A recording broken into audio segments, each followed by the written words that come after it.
আমি এবার নবনিযুক্ত মাননীয় প্রধানমন্ত্রী জনাব তারেক রহমানকে মঞ্চে আসন নেওয়ার জন্য অনুরোধ জানাচ্ছি।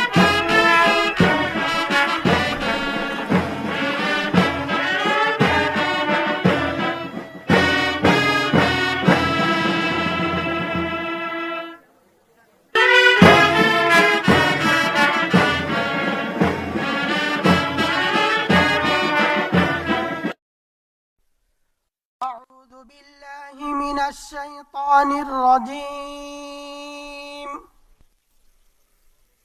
بسم الله الرحمن الرحيم.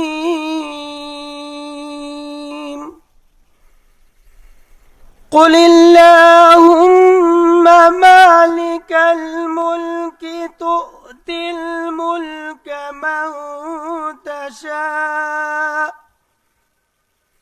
وتنزع الملك ممن تشاء وتعز من تشاء وتذل من تشاء بيدك الخير إنك على كل شيء قدير. صدق الله العظيم. 12 ফেব্রুয়ারি 2026 তারিখে অনুষ্ঠিত ত্রয়োদশ জাতীয় সংসদ নির্বাচনের ফলাফলের ভিত্তিতে গণপ্রজাতন্ত্রী বাংলাদেশের সংবিধানের 56 অনুচ্ছেদের 3 দফা অনুযায়ী রাষ্ট্রপতি ত্রয়োদশ জাতীয় সংসদের সংখ্যাগরিষ্ঠ সদস্যের আস্থাভাজন সংসদ সদস্য জনাব তারেক রহমানকে গণপ্রজাতন্ত্রী বাংলাদেশ সরকারের প্রধানমন্ত্রী পদে নিয়োগ দান করেছেন। আমি এখন নবনিযুক্ত মাননীয় প্রধানমন্ত্রী জনাব তারেক রহমানকে অনুগ্রহপূর্বক রাষ্ট্রপতি মহোদয়ের নিকট প্রধানমন্ত্রী পদের শপথ ও গোপনীয়তার শপথ গ্রহণ করার জন্য সবিনয় অনুরোধ জানাচ্ছি। নবনিযুক্ত মাননীয় প্রধানমন্ত্রীর শপথ পাঠ পরিচালনা করার জন্য রাষ্ট্রপতি মহোদয়কে বিনীত অনুরোধ জানাচ্ছি। বিসমিল্লাহির রহমানির রহিম। বিসমিল্লাহির রহমানির রহিম। আমি সশ্রদ্ধ চিত্তে তারেক রহমান সশস্ত্র চিত্রে শপথ করিতেছি যে আমি আইন অনুযায়ী সরকারের প্রধানমন্ত্রী পদের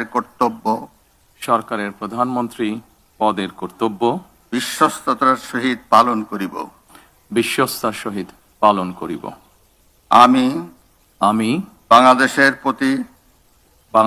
প্রতি অকৃত্রিম বিশ্বাস ও আনুগত্য পোষণ করিব। আমি সংবিধানের রক্ষণ সমর্থন ও নিরাপত্তা বিধান করিব। আমি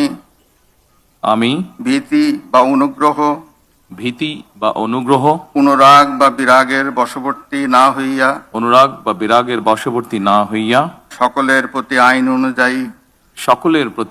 অনুযায়ী যথাবিহিত আচরণ করিব। এবার মাননীয় প্রধানমন্ত্রীর গোপনীয়তার শপথ পাঠ পরিচালনা করার জন্য রাষ্ট্রপতি মহোদয়কে বিনীত অনুরোধ জানাচ্ছি। আমি তারেক রহমান সশস্ত্র চিত্রে শপথ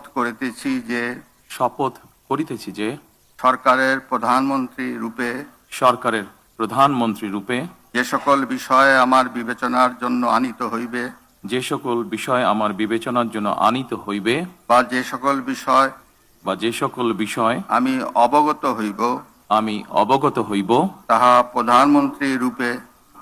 প্রধানমন্ত্রী রূপে যথাযথভাবে আমার কর্তব্য পালনের প্রয়োজন ব্যতীত প্রত্যক্ষ বা পরোক্ষভাবে কোনো ব্যক্তিকে জ্ঞাপন করিব না বা কোনো ব্যক্তির নিকট প্রকাশ করিব না। ধন্যবাদ। প্রধানমন্ত্রীকে পদের শপথ ও গোপনীয়তার শপথ স্বাক্ষর করার জন্য এবং স্বাক্ষর শেষে নির্ধারিত আসন গ্রহণ করার জন্য বিনীত অনুরোধ জানাচ্ছি।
গণপ্রজাতন্ত্রী বাংলাদেশ সরকারের প্রধানমন্ত্রী হিসেবে দায়িত্ব গ্রহণের জন্য আপনাকে আন্তরিক অভিনন্দন জানাচ্ছি স্যার।